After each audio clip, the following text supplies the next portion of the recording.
आंदलीब मिल के करें आहुजारियां, तू हाय गुल पुकार मैं चिल्लाऊं हाय दिल। आप सब पर सलामती हो, मैं यासिर रशीद हूं और आप मेरा वीलॉग देख रहे हैं। नाज़रीन, मियां साहब मुल्क से रवाना होना चाहते हैं और बहुत जल्द मेडिकल चेकअप के नाम के ऊपर लंदन की टिकट बुक होने वाली है। एक तरफ मियां साहब के सियासत से लाताल्लुकी होने के बयानात हैं, तो दूसरी तरफ मरियम नवाज साहिबा कहती हैं कि वो सियासत से लाताल्लुक नहीं हो रहे और वो पाकिस्तान की हुकूमत को वफाकी सतह पे और पंजाब की सतह पे लीड करेंगे, बाकायदा एक लीडर के तौर के ऊपर। लेकिन ये हकीकत सामने आ चुकी है कि मियां साहब पाकिस्तान के अंदर नहीं रहेंगे, मियां साहब लंदन चले जाएंगे और तब तक वापस नहीं आएंगे जब तक पाकिस्तान के हालात उनके मुताबिक फिर मुवाफिक नहीं हो जाते और उन्हें अब वाकई तौर पर यह लगने लगे कि मुझे क्यों बुलाया। लेकिन जहां तक पीटीआई के आजाद उम्मीदवारों की बात है और वो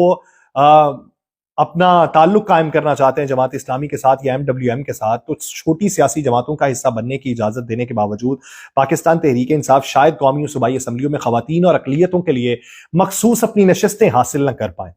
इलेक्शन एक्ट 2017 ये बताता है कि मखसूस नशिस्तों के ऊपर सिर्फ ऐसी खवातीन और अकलियती उम्मीदवारों को इंतखाब का अहल करार दिया गया है जिनके नाम सियासी जमातों ने इलेक्शन कमीशन को तयशुदा वक्त के अंदर जमा करा दिए। अब तयशुदा वक्त खत्म होने के बाद जमा कराई गई फहरिस्त में कोई नाम शामिल नहीं किया जा सकता। इसका मतलब यह है कि आजाद हैसियत से कामयाब होने वाले उम्मीदवार जमात इस्लामी या फिर मजलिस वहदतुल मुस्लिमीन या फिर इस मकसद के लिए दूसरी सियासी जमातों में शामिल हो भी जाएं तो कौमी और सूबाई असम्बली की मखसूस नशिस्तों के लिए पीटीआई की खवातीन और अकलियती उम्मीदवारों के इलेक्शन की राह हमवार नहीं होगी। इस बारे में यह तफसील सुन लें, फिर आपको असल में जाके हकायक बताता हूं कि पाकिस्तानी सियासत में इस वक्त हो क्या रहा है और वो जो हल्के जो आजाद उम्मीदवारों के हाथ से निकल गए थे वहां पे उम्मीद का दिया क्या रोशन हुआ है। पीटीआई के हामी उम्मीदवारों का जमात इस्लामी या फिर एमडब्ल्यूएम का हिस्सा बनने से उन जमातों की मखसूस नशिस्तों के उम्मीदवारों को फायदा होगा, ना कि पीटीआई के उम्मीदवारों को। यह एक हकीकत है। इलेक्शन कमीशन ऑफ पाकिस्तान ने 18 दिसंबर 2023 को खवातीन और अकलियतों के लिए मखसूस नशिस्तों पर मुकाबला करने वाले उम्मीदवारों को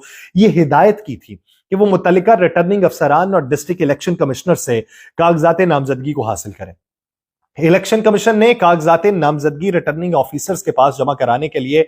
22 दिसंबर के दिन को आखिरी तारीख मुकर्रर किया था। राबिता करने में पाकिस्तान तहरीक इंसाफ के चेयरमैन बैरिस्टर गौहर अली खान साहब ने यह कहा है कि पीटीआई को यह खदशा है कि इलेक्शन कमीशन ऑफ पाकिस्तान जो है वो हमारी पार्टी को मखसूस नशिस्तों से महरूम करने के लिए इलेक्शन एक्ट की गलत तशरीह कर सकता है। लेकिन उन्होंने इसरार किया है कि पीटीआई के माहिरीन कानून को यकीन है कि कानूनी पोजीशन वाज़ेह और इलेक्शन एक्ट के सेक्शन 104 की शिक 4 के तहत जमात इस्लामी या एमडब्ल्यूएम में शामिल होकर पीटीआई अपनी मखसूस नशिस्तें हासिल कर सकती है। इलेक्शन एक्ट 2017 का सेक्शन 104 किसी असेंबली में मखसूस नशिस्तों पर इलेक्शन के मौजू से मुतल्लिक। सेक्शन 104 मिन 1 जो है वो आपके सामने रख देता हूं। उसमें यह है कि मखसूस नशिस्तों के लिए पार्टी फहरिस्तें हैं। उसमें नंबर 1, किसी असेंबली में अकलियतों या खवातीन के लिए मखसूस नशिस्तों पे इलेक्शन के लिए इंतखाब लड़ने वाली सियासी जमातें उन मखसूस नशिस्तों के लिए इलेक्शन कमीशन की जानिब से मुकर्ररा तारीख के अंदर खवातीन और अकलियतों के लिए मखसूस नशिस्तों की अलहदा फहरिस्त बदरजा तरजीह, यानी आपने उसमें रखना है कि पहले, दूसरे, तीसरे नंबर पे वो कमीशन के पास जमा करवाएगी, सूबाई इलेक्शन कमीशन के पास, किसी मजाज ऑफिसर के पास या फिर जैसे कमीशन हिदायत करे वो जमा करवाई जाएंगी। जो ये फहरिस्त फौरी तौर पे अवाम की मालूमात के लिए शाया होंगी और शर्त यह है कि कागजात नामजदगी जमा कराने के लिए मुकर्ररा तारीख गुजरने के बाद सियासी जमात की जानिब से जमा कराई गई फहरिस्त में बदरजा तरजीह या फिर नए नामों की शमूलियत के हवाले से कोई तब्दीली होगी, ना रद्द-बदल होगा, ना कोई नाम खारिज होगा, ना मनसूख किया जाएगा। अब 2, उसकी झैली सेक्शन है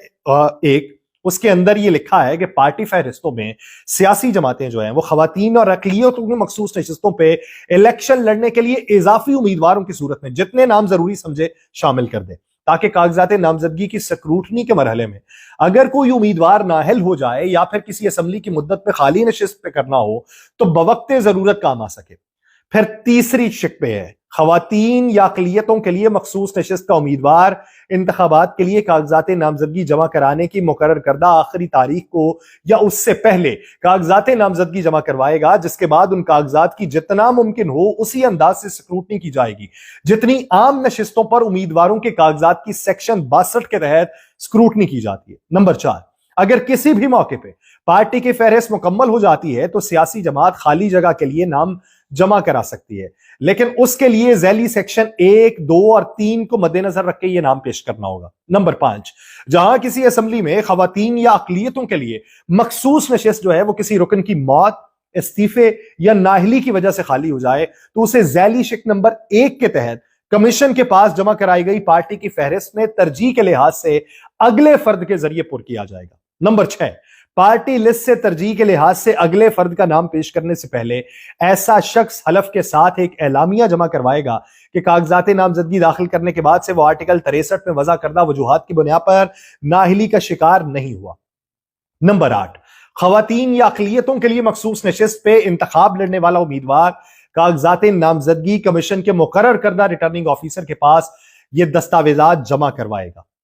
اس کی ذیلی شک ہے 1 کہ اپنی نشستوں کے لیے پارٹی کے امیدواروں کی فہرست کی نقل، اس کا دوسرا ہے ڈیکلریشن اور گوشوارے، تیسرا آپشن کاغذات نامزدگی داخل کرنے کے لیے مقررہ فیس جمع کرانے کا ثبوت، اور پھر جہاں 2 یا 2 سے زیادہ سیاسی جماعتوں کے درمیان مخصوص نشست پہ حصہ داری کی برابری ہو، یہ اس میں ہے۔ الیکشن کمیشن آف پاکستان کے سابق سیکرٹری کنور دلشاد اس معاملے پہ کہتے ہیں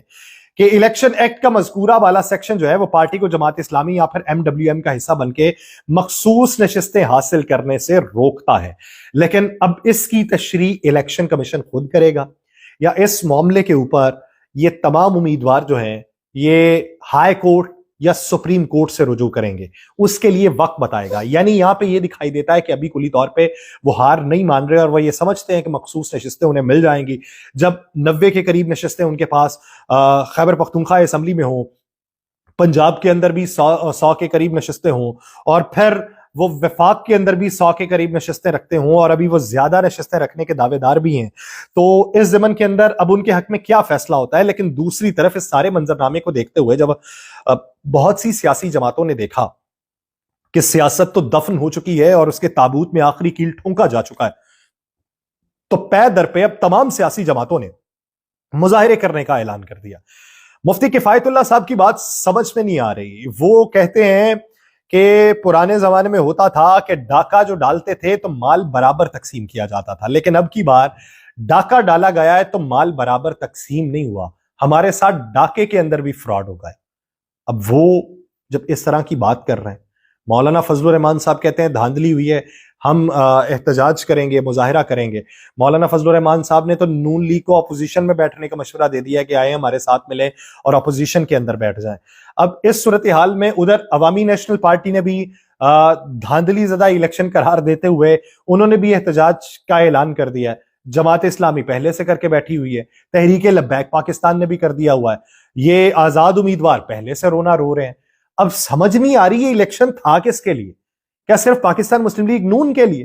پاکستان مسلم لیگ نون نے اس ضمن کے اندر ابھی تک کوئی احتجاج کی کال دینے کا اندیہ نہیں دیا۔ تقریباً باقی ساری سیاسی جماعتیں احتجاج کی کال دینے کا اندیہ دے چکی ہیں سوائے پاکستان پیپلز پارٹی اور PMLN کے۔ پیپلز پارٹی تو اب بیک فٹ پہ جا کے وہ تو اس کو تسلیم کرتے ہوئے اپوزیشن بینچز پہ بیٹھنے کو تیار ہے۔ اگر تو وہ حکومت میں بیٹھ رہی ہوتی تو پھر اور معاملہ تھا، لیکن اپوزیشن میں بیٹھنے پہ بھی وہ احتجاج کی کال نہیں دے رہے۔ لیکن اب صرف اور صرف بینیفیشری پاکستان مسلم لیگ نون لگ رہی ہے، باقی تمام جماعتیں جو ہیں وہ یہ کہہ رہی ہیں کہ ہمارے ساتھ دھاندلی ہو گئی، ہماری نشستیں جو نکلتی تھیں وہ ہمیں نہیں دی گئیں۔ اب اس ضمن میں میاں صاحب تو باہر جانے والے ہیں اور وہ عنقریب چلے بھی جائیں گے، تو پاکستان کے اندر جو ہیں اور جو پرانے نام اور نئے نام بھی جو منظر عام پہ آ رہے ہیں وفاقی حکومت کی کیبنٹ کا حصہ بننے کے لیے، کیا ان کے پاس روڈ میپ ایسا موجود ہے جو ملک کو بہتری کی طرف لے کے جائے؟ کہنے والے کہتے ہیں کہ یہ حکومت، وہی کہنے والے جو بہت سی باتیں کہتے تھے اور اسی کے مطابق یہ منظرنامہ بھی آپ کو دکھائی دے رہا تھا، وہی کہنے والے جو ووٹوں سے پہلے بھی تناسب بتاتے تھے اور اب بھی تناسب بتا رہے ہیں،